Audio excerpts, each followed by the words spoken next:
Yo, what's going on, everyone? Thank you for stopping by again for another video. Today I'll be talking about imposter syndrome. Maybe you have heard the word, maybe not, but I would guarantee you have felt imposter syndrome. Imposter syndrome is very big for me. It's one of the many reasons why I do what I do, why I mentor students, because I want to inspire them really to not give in to these feelings of fraudulence.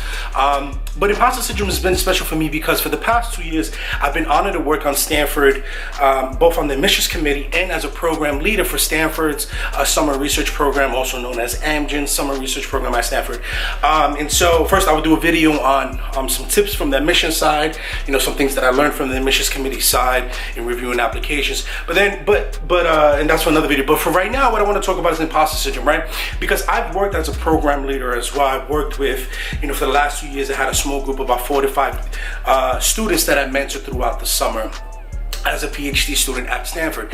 And one thing that I loved about being a program leader was that I got to teach many seminars. I taught seminars on hustling, networking, making moves, and this, that, and the third, but also about imposter syndrome. And so it's something that I definitely felt given my background. And so this is why this video is important for me.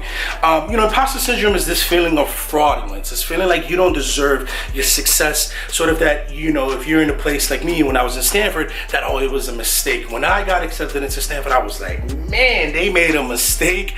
They let me in by mistake. They just made a mistake. I don't know how the hell they let me in, but quick, sign that paper and accept the offer because somehow, some reason they made a mistake, right? And and it was exacerbated when I was moving to California in 2016 to attend Stanford. I got into a summer fellowship program, and I was telling people I'm going to the West Coast, I'm going to Stanford, and a lot of people was like, damn, Sean, like, you're going to Stanford? Man, you must be really smart. And they started putting these different notions into my head of what a Stanford student was. And so I started thinking about this Stanford student being, a baby Einstein at the age of 10 and the age of 5, doing calculus and all this, just silly notions, right? And it started getting internalized inside of me, right? And so I remember when my first year at Stanford, it was crazy because I started devaluing myself. I started limiting myself. Me, I like to dress nice. I got a little swag. I like to wear my Jordans, faux pas. Look now, I'm from New York City, right? Dominican and all that. And when I got to Stanford, I was like, man, the Stanford student got to be some way, this kind of nerd talk. And I sort of started limiting my individuality because I thought that I had to be this what Stanford student was. And it was crazy because I got a New York accent. When you speak to me, come from the hood, and I started thinking that, damn, my parents didn't even go to high school. I never been to a prep school. When I was 15, while my other classmates were, taking classes at Harvard, I was in a detention program. And it was just crazy for me to think that I was going to be at Stanford. And so I dealt with a lot of imposter syndrome. But, one of the things I wanted to do this video was to tell you that it's real, that everyone feels it, right? And whether they admit it or not, they feel it. But it's okay. Everyone feels it, right? And so the thing about it is to recognize it and to understand that it's normal, but not to give in. I was depressed my first year at Stanford because I kind of felt like I was a fraud. No one looked like me. No one had the same story that I had. And I kind of felt like I wasn't deserving to be there. But the truth of the matter is Stanford accepted me because of me. Stanford didn't accept me because of a quota or because they wanted to fulfill this racial diversity stuff. No, Stanford accepted me because who I am. And more importantly, I knew that because in my application, I told the truth of who I was. I didn't sugarcoat anything. And I said to myself, if Stanford's going to accept me, I want them to accept me for who I am. So, that first year I kind of dealt with it. It was kind of hard, but I overcame it. And so one of the things that I want you to realize that it's normal.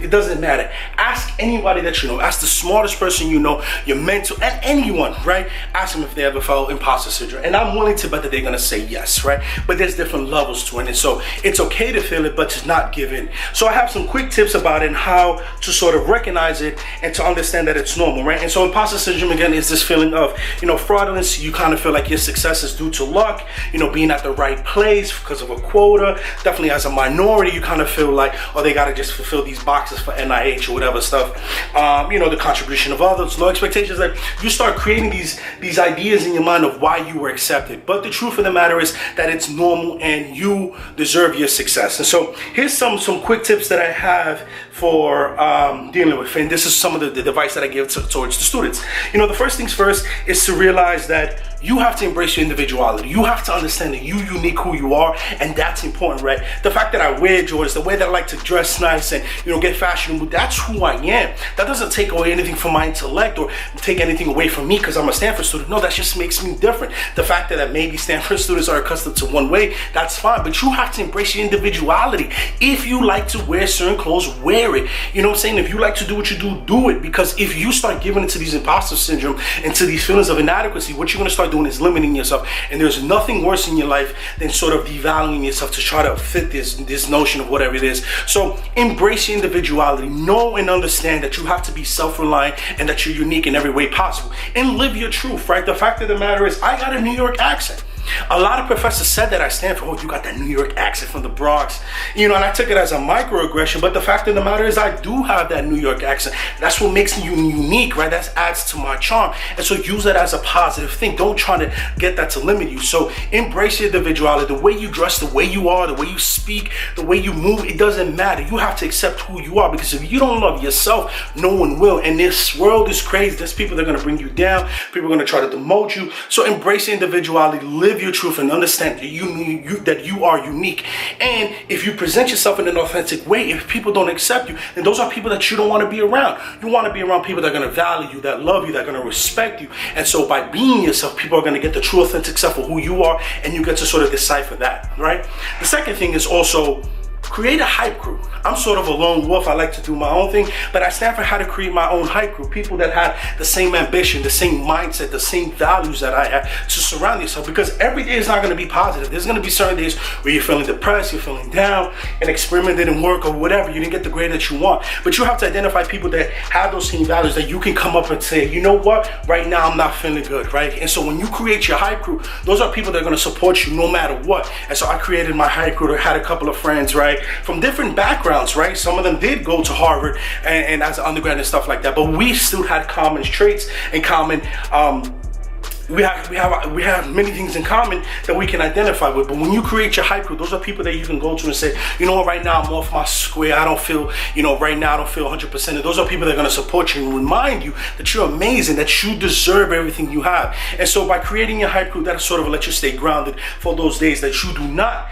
feel like yourself. The third tips is, I'm always big on, law of attraction, and realize that thoughts become things. If you start internalizing these feelings of inadequacy, feeling like a fraud, feeling they're gonna fill it out, that they're gonna find you out, then you're gonna start moving in that way. When I started giving into these feelings, I started not doing my best, right? I kind of never studied as much as I had, because I kind of thought, well, I started in a community college. I didn't go to MIT like my other classmates. I didn't go to Penn like my classmates, or Harvard, and so I'm not as smart as them, right? And so when you start believing into these negative thoughts, it's gonna translate into action. So realize thoughts become things. The thoughts that you have in your mind is what's gonna come into action. So create these positive thoughts in your mind, and that's what you're gonna attract. If you give into negativity, well then how is it gonna be possible for you to surmount these things? So thoughts become things. Realize that, if you have that positive mindset, that's what you're gonna attract towards you.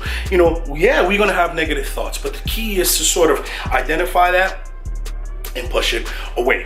And then lastly, invest in activities that you like to do. I like to vlog, I should say. I like to lift. And so my first year at Stanford, I stopped lifting, I stopped squatting, and I was depressed, right? And so I realized that for me, I stopped doing what I love to do, and I love to read. And so when you're feeling like that, when you're feeling like imposter syndrome, it's okay to take a break and say, you know what, right now I need some self-care. Right now I need to put myself first, and right now I need to sort of get back into my square. And so invest in things that you like to do, right? So maybe it's hanging out with your hype crew. Maybe it's playing ball. Maybe it's reading, writing, whatever you like to do. Invest in activities that you love to do, because these feelings and imposter syndrome are real. So those are some keys. I'm going to actually submit a link in the description box of the PowerPoint presentation that I used to give to the students at Stanford, if you want to see what a seminar is like with me, LaShawn. So, but at the end of the day, we realize that your thoughts become things. I wish everyone luck, and it's 2019. So realize that these thoughts,